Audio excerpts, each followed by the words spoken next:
အားလုံးပဲမင်္ဂလာပါခင်ဗျာဒီနေ့မှာတော့ဘောလုံးပွဲလေးလောင်းကျင်တယ်ဒါပေမဲ့ကျွန်တော်ကြီးကြီးညီလည်းနားမလည်သေးဘူးဆိုရင်ကျွန်တော်ရဲ့အခုမှစလောင်းကြမဲ့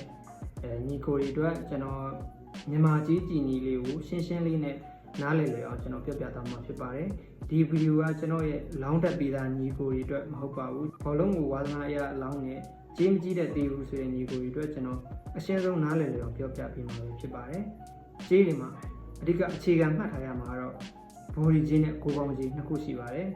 အဲ့ဒါကိုကြည့်ကစားပြီးတော့ကျွန်တော်တို့တွေဘောလုံးပွဲတွေအနည်းဆက်ဆုံးခန့်မှန်းလို့ရနိုင်ပါတယ်ကျွန်တော်ဒီနေ့ကြီးကိုရှင်းပြရမှာအနည်းဆက်ဆုံးအနေနဲ့ကျွန်တော်ဒီနေ့ညနေမှာကန်ခဲ့တဲ့မြန်မာနဲ့အာဖဂန်နစ္စတန်ရဲ့ပွဲစဉ်မှာဖောက်ခဲ့တဲ့အကြီးကိုကျွန်တော်ဥပမာပြပြီးတော့ကျွန်တော်ဒီအကြီးတွေဘယ်လိုမျိုးထားလဲဆိုတာကိုဘယ်လိုမျိုးကြည့်ရမယ်ဆိုတာကိုကျွန်တော်ပြောပြပေးမှာပဲဖြစ်ပါတယ်ပထမဆုံးနားလည်ထားရမှာကအတင်းကိုကျွန်တော်တို့ကြီးစာရွက်မှာကြည့်ပြီးဆိုတာနဲ့ရှေ့ပေးထားတဲ့အတင်းကကျွန်တော်အင်ရှင်အတင်းမှာဥမာဒီနေ့ညနေပွဲဆိုရင်မြန်မာကရှေ့ကပေးထားတာပါအဲ့တော့မြန်မာကအင်ရှင်သူ့နောက်ပြန်မှာကန်မှာဖြစ်ပါတယ်အင်ရှင်အားသာချက်မြန်မာအနေနဲ့ရှိသွားပြီဆိုတော့လေကျွန်တော်မှတ်ထားပါတော့ဒီညနေမှာဖောက်ထားတဲ့ကြီးကတော့ဒီမှာအပြထားတဲ့အတိုင်းပါပဲကြီးရမှာကျွန်တော်တို့အပေါ်အသင်းနဲ့အောက်အသင်းဆိုပြီးနှစ်ခုရှိပါတယ်များသောအားဖြင့်ဘာအပေါ်အသင်းဆိုတာဘာလဲဆိုရင်ချီတာတယ်လို့ကြီးပွင့်တယ်လို့ယူဆတဲ့အသင်းဟာအပေါ်အသင်းပဲဖြစ်ပါတယ်ဒီပွဲစဉ်မှာဆိုကျွန်တော်တို့မြန်မာအသင်းကိုအပေါ်အသင်းအနေနဲ့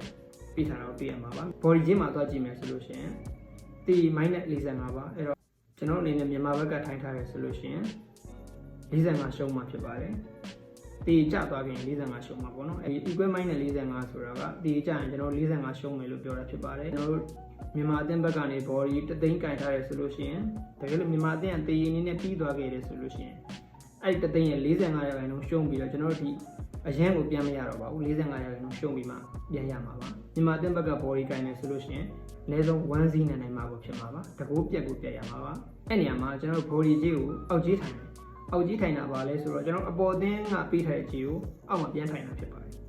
ကျွန်တော်တို့အာဖဂန်နစ္စတန်ဘက်ကထိုင်ပြီးတော့အောက်ကြီးနေလိုက်မယ်ဆိုလို့ရှိရင်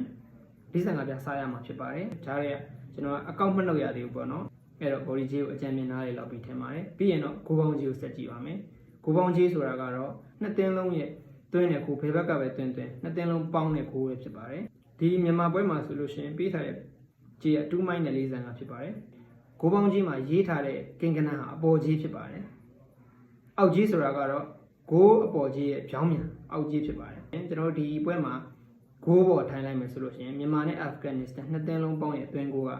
နှစ်ဂိုးမှာပဲရှိမယ်ဆိုလို့ရှိရင်ကျွန်တော်တို့ကကိုပေါ်ထိုင်နေတဲ့လူတွေဖြစ်တဲ့အတွက်